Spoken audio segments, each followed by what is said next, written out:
देखिए, एक जैसे मान लिया जाए कि मानव शरीर में है, तो मानव शरीर में डिहाइड्रेशन की क्रिया कब होती है? डिहाइड्रेशन मतलब होता है कि मानव शरीर में जल की कमी होना, या इसको बोल सकते हैं निर्जलीकरण। जैसे मानव शरीर में अगर जल की कमी होता है तो समझिए कि उसका पहले होता है कि सर दर्द करने लगता है। समझ गया ना? ये जो आपको ब्रेन है वो ठीक से मतलब काम नहीं करता है, सर में दर्द होने लगता है। दूसरा बात, थकान महसूस होने लगेगा। तो डिहाइड्रेशन की क्रिया जब होती है कम पानी पीने से। ऐसे पता होना चाहिए कि मानव शरीर में 22 लीटर जल पाया जाता है। 22 लीटर जल पाया जाता है, यानी 22 लीटर। तब आपको मानव शरीर के जो है संतुलन बना रहता है। यानी देखिए, मानव शरीर की जो त्वचा है, त्वचा से जल बाहर निकलता है। वो कैसे निकलता है? तो वो पसीने के रूप में निकलता है। तो यहाँ पर डिहाइड्रेशन की यही क्रिया है कि मान लिया जाए कि आप खाना खा लिए, इसके बाद पानी नहीं पिए हैं, तो क्रिया एक दिन में नहीं होता है कि आप आज न पिए तो आज ही तबीयत खराब हो जाएगा। ये धीरे धीरे परिवर्तन होने लगेगा आपको शरीर में। दूसरी बात हम बताएं कि मानव शरीर में जो है 22 लीटर जल होती है, और उसका जो प्रतिदिन सेवन करना चाहिए जल, वो 5 से 6 लीटर या 4 से 5 लीटर। समझ गया ना? यदि 4 से 5 लीटर जो व्यक्ति जल का सेवन करते हैं वो स्वस्थ रहेंगे, उसका डिहाइड्रेशन क्रिया नहीं होगी। बट इसी तरह से मानव शरीर में जरूरी है ब्लड का। ब्लड की कमी से भी एक रोग होता है जिसका नाम है एनीमिया। एनीमिया नामक एक रोग होता है जिसको नाम है लोहे की कमी भी बोल सकते हो, या आयरन भी बोल सकते हो।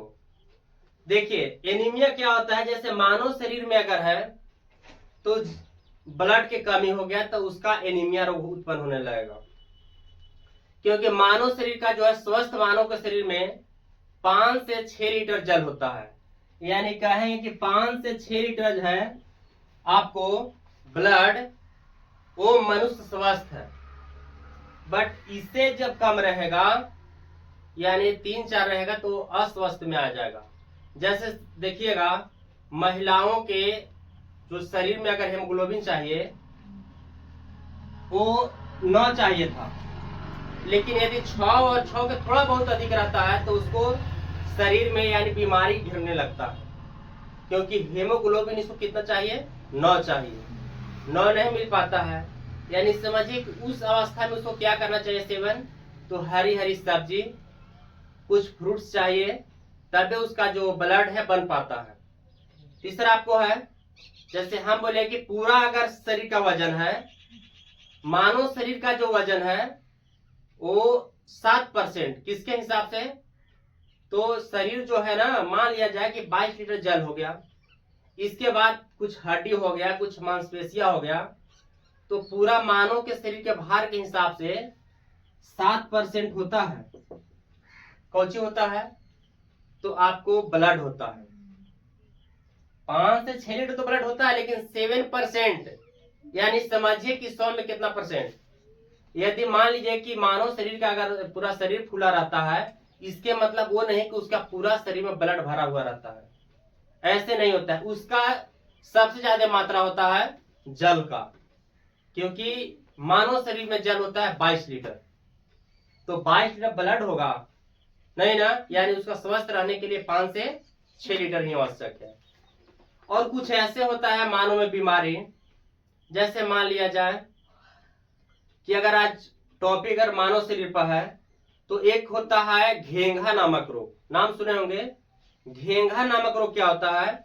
ये आयोडीन की कमी से होता है। आयोडीन की कमी का मतलब हो गया कि नमक की कमी से। घेंघा रोग का दूसरा नाम है जिसका नाम है गलगंडा रोग। आदमी की जो गला है ना, इसमें निकल जाता है। समझ गया? इसी को बोलते हैं क्या? ग्वाइटर या घेंघा रोग। इसमें आदमी का जो गलगंडा रोग है वो निकल जाता है, बाहर निकल जाता है, गिल्टी टाइप का हो जाता है। वो समझिए जिस व्यक्ति में अगर ये सब पाया जा रहा है तो उसको किसकी कमी है?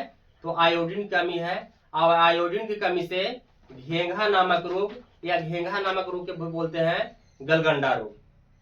तीसरा है, एक बताए हम, इंसुलिन की कमी से मधुमेह रोग होता है। मधुमेह रोग क्या होता है?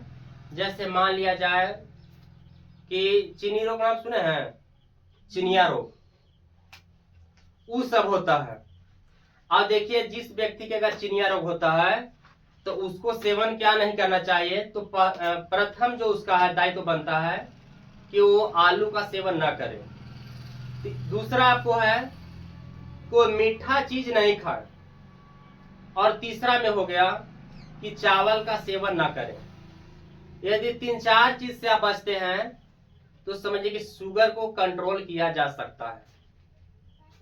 लेकिन देखिए धीरे धीरे क्या है हमारे देश में, जैसे अमेरिका में जाइए, कैंसर का दावा नहीं हुआ था कुछ, बट अब हो गया।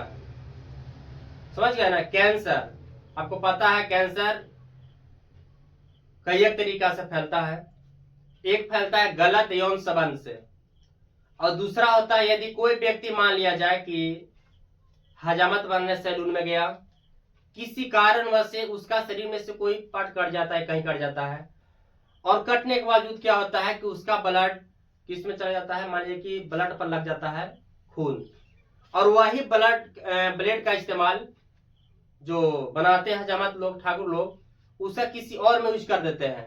जैसे मान लिया जाए कि जो आपको बनाए अब आपसे कटा हुआ अगर कोई व्यक्ति के बना दिए, तो वो चांस रहता है कि जो बीमारी इसको हुआ है होने का चांस उसको बढ़ जाता है। तो कैंसर ऐसा भी फैलता है, दूसरा गलत यौन संबंध से भी फैलता है। और कैंसर को तो पता है कि अब उपचार हो गया है, जो फिलहाल अभी जो है एक देश है जिसका नाम अमेरिका है, वहां पर इसका इलाज संपूर्ण किया गया और ठीक भी हो गया।